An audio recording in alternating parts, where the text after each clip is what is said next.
And we're back. Howdy y'all, this is Ethan Bonreal, your #1 son, head daughter of the House of Bonreal, and hopefully your favorite internet homosexual, back at it again with some more Final Fantasy 15.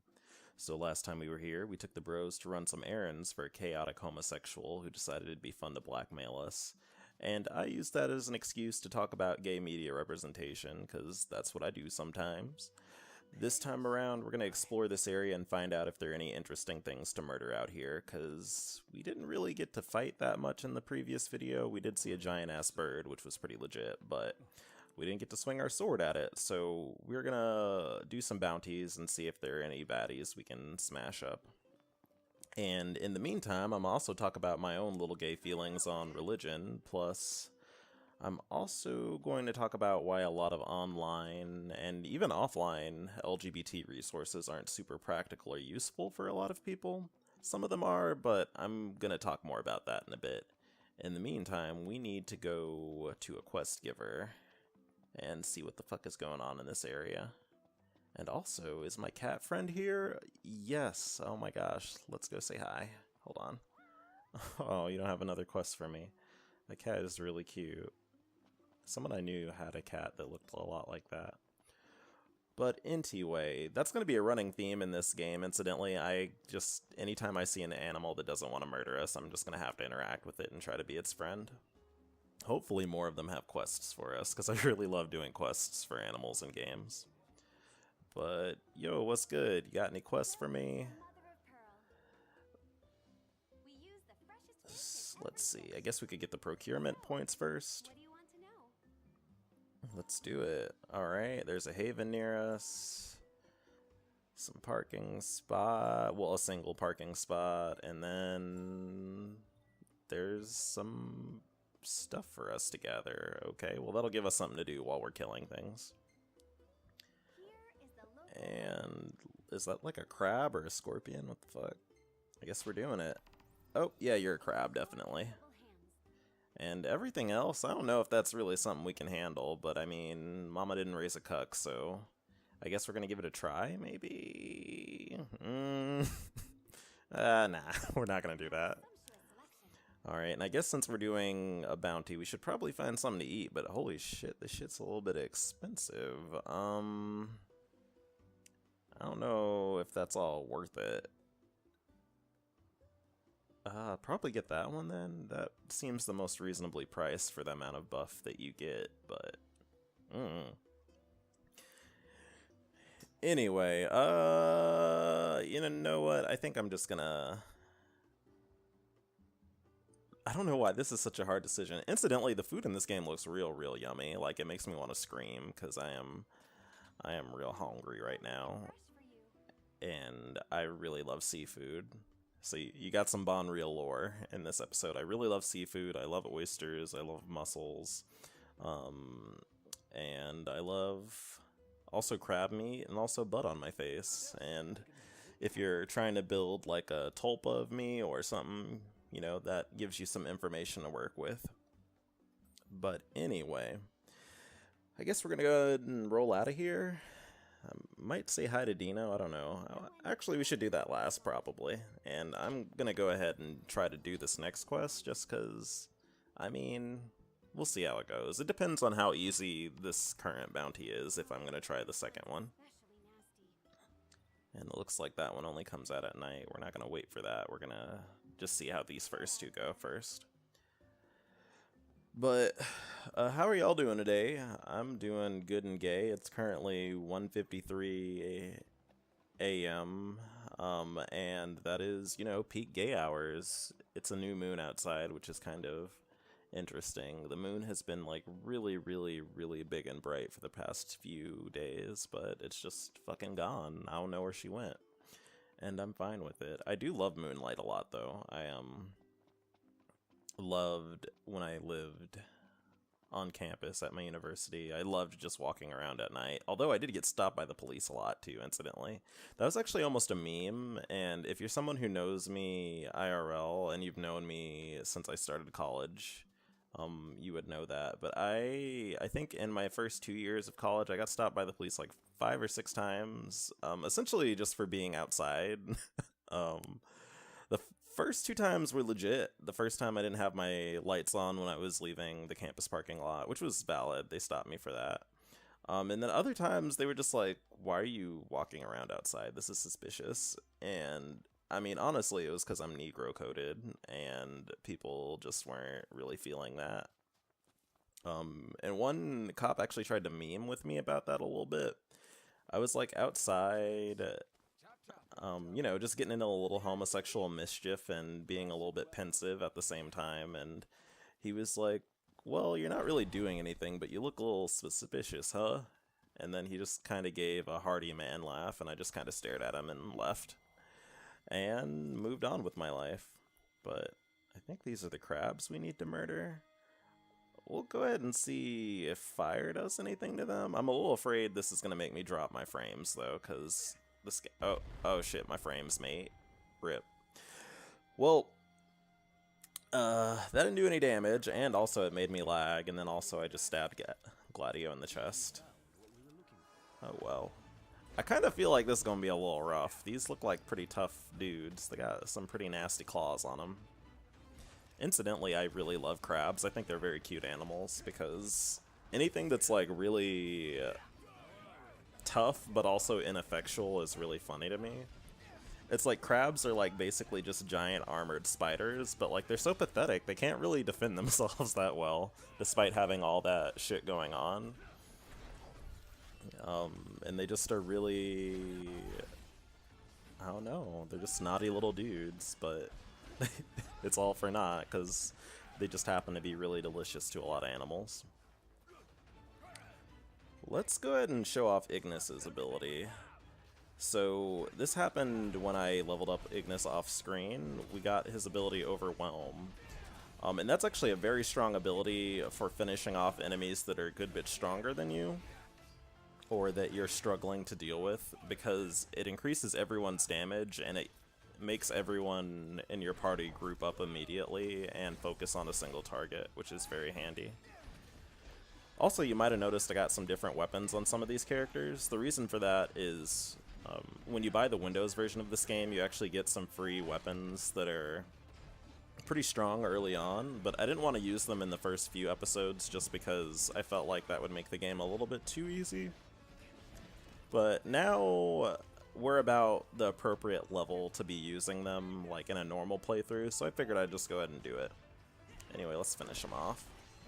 Lucky for me, these crabs don't really move a lot, so it's kind of easy to commentate while playing against them. And they also, even though they were pretty tanky, they didn't really do a lot of damage. However, I'm kind of not interested in trying to kill the level 17 ones. They seem like that would probably take a long time to kill them, because those were pretty tanky. But anyway, I got a gay topic for y'all today. Like I said, I'm supposed to talk about religion. I got distracted by talking about gay media representation last video. I'm gonna probably wrap up that conversation right now, and by probably I mean we're doing it, lads. So the whole reason I even was talking about media representation like that was this basic idea that I'm gonna remove this. We'll give him a gun. There we go. The whole reason I was talking about media representation was basically this idea that sometimes it feels good to be represented, but sometimes when you get representation that looks nothing like you or is so different from your actual experiences, that it's unsettling, that doesn't really help you out a lot. And I think something I was thinking about in my car ride earlier was that, sometimes showing that gay people can be normal isn't necessarily helpful to people who are gay and feel really abnormal. In fact, it just makes them feel different from other gay people too. So it's just something to think about. I don't think media representation is necessarily bad, but I also don't necessarily see it as inherently good or helpful for a lot of people. It just really depends on your personal experience and how you relate to your sexuality and stuff. But anyway, I wrapped that up, son. I felt like I was talking about nothing last episode. I was kind of distracted. But I'm supposed to talk about religion now, right? Also, I don't even know where I'm really going. I'm just kind of hoping I run into some new animals to fight, because we've really been fighting like the same 3 or 4 things ever since the beginning of this game, and I kind of want some variety here. But I guess I could keep going up this way. The reason I opened the map was because I felt like, for one, I forgot I forgot where these were, and then 2, also, we're a lot closer to Hammerhead than it feels, even though it's like objectively kind of far. Like, we're kind of close to areas we've already been in. But shit, I keep getting distracted. So I should talk about religion. You know, I think that a lot of my friends who are gay, or several people I've been very close to, are also gay or trans or both, and also very religious, or their religion's an important part of their life. And I think that What's up, Iggy? I've come up with a new recipe. good job, son. I can taste test for you. They've kind of had strife with other LGBT people about it, because I think that it's kind of fun for a lot of us to poke fun at religion. And it's part of it's because a lot of us have bad experiences with it, honestly. But I think that it helps to be maybe a little bit sensitive to like what other LGBT people experience, right? And so sometimes it's fun to poke fun at religion, but also it can be kind of mean to religious LGBT people to do that. And I mean, you can do whatever you want, but I really would like to encourage people to kind of think about, you know, is this worth, you know, really pushing people away who are part of this community or part of this group I'm a part of? Just over basically the desire to meme on some people real hard about people who are religious or conservative, you know? And I think, you know, gay people tend to have a very complicated relationship with religion too, because it's really, it's pretty rough sometimes for a lot of us. Especially because, like, realistically, that is kind of like a lot of our first experiences with religion. I remember being in middle school and this guy, like, just straight up telling me, like, a guy my age, like a kid who was like 13 or 14, basically telling me that I was going to go to hell because I didn't have morals because I was gay. And it's really funny because, like I said, I wasn't even out, or like I didn't really even call myself gay. People just looked at me and were like, that's a big ol' homo. And that made them feel comfortable, like, being in class and sitting next to me and just being like, you're going to hell because you're gay. And I was like, what the fuck? That's so wild.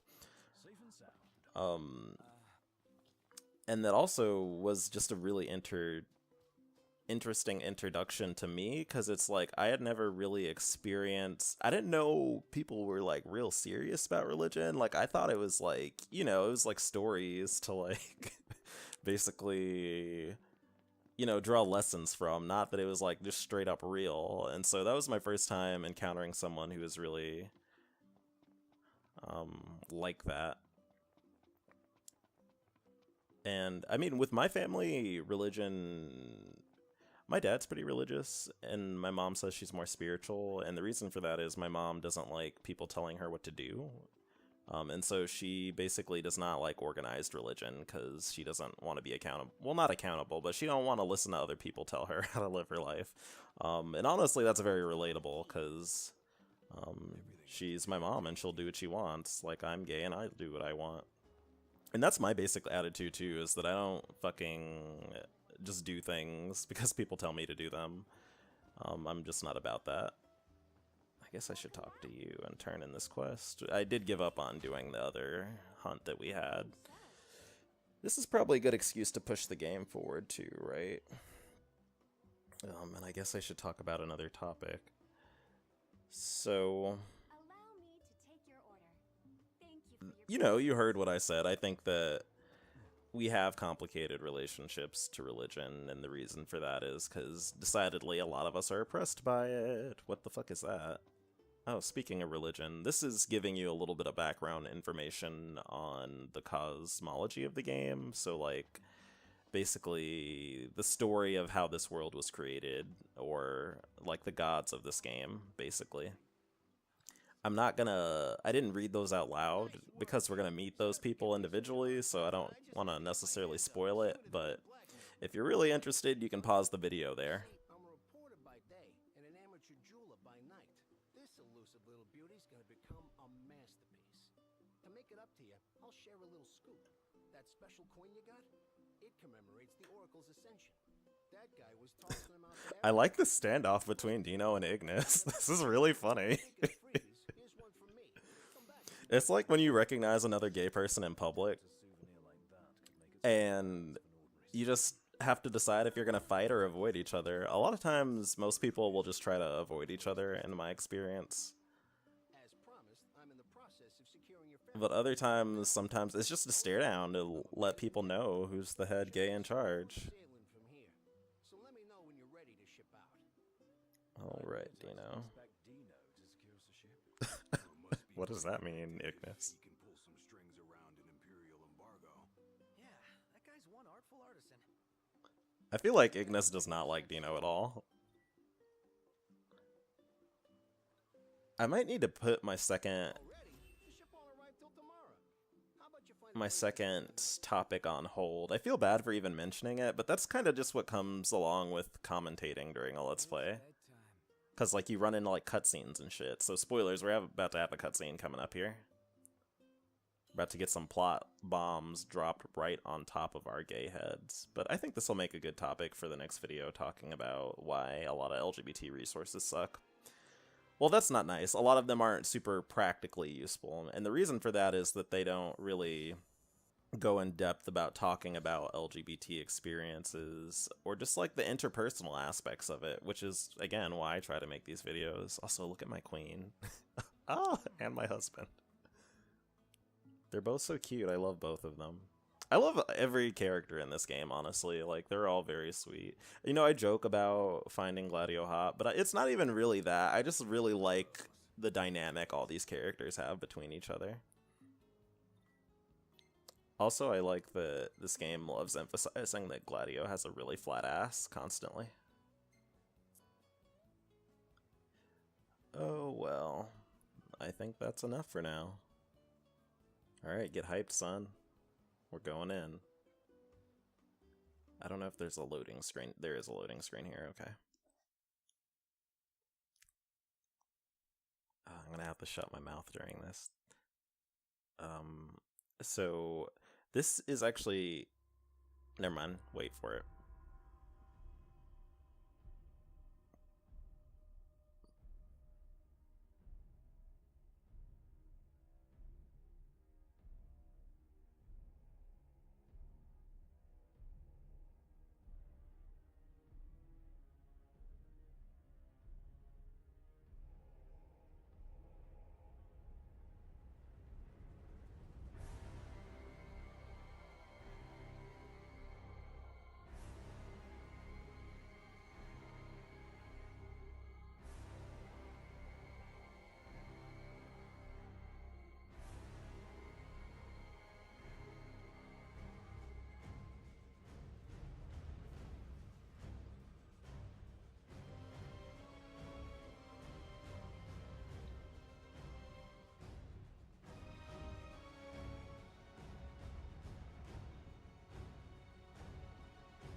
So that dramatic cutscene is actually from the movie Final Fantasy XV Kingsglaive, which you actually kind of need to watch to understand the entire plot, honestly, which is, I think, kind of a weak point of this game. But basically, well, you're about to see what happened. Where's Specs? Should be back any minute now. It's a very interesting corner there, Claudia.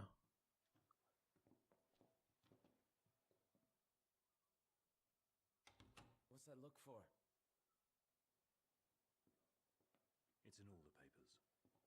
What is? Insomnia Falls. What? This your idea of a joke? I need you to calm down so I can explain. I'm as calm as I'm gonna get. There was an attack. The Imperial Army has taken the Crown City. As treaty room tempers flared, blast lit the night sky. When the smoke about the Citadel had cleared, the king was found dead. No, wait. Hold on. We had no way of knowing. What? Knowing what? That the signing was last night. That But insomnia. the wedding! Altisha! I know. That was the plan. Yet the reports of the invasion are all the same. How could every headline in the kingdom be wrong? Lies. If only.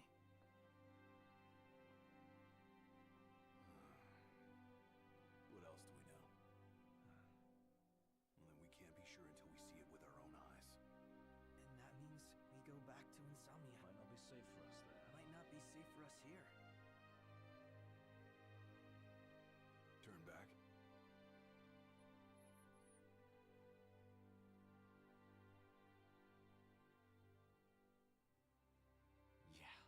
So basically what we just found out is this whole peace treaty thing that is the reason we're on our quest is actually a scam, and it was basically an excuse to get the Imperial Army inside of the capital city so that they could raise it. Now we have to move forward accordingly. But I think this is a good place to stop the video, so in the meantime, I'm Ethan Bonreal, and I hope to see you next time, because we're going to have a lot of action, so peace.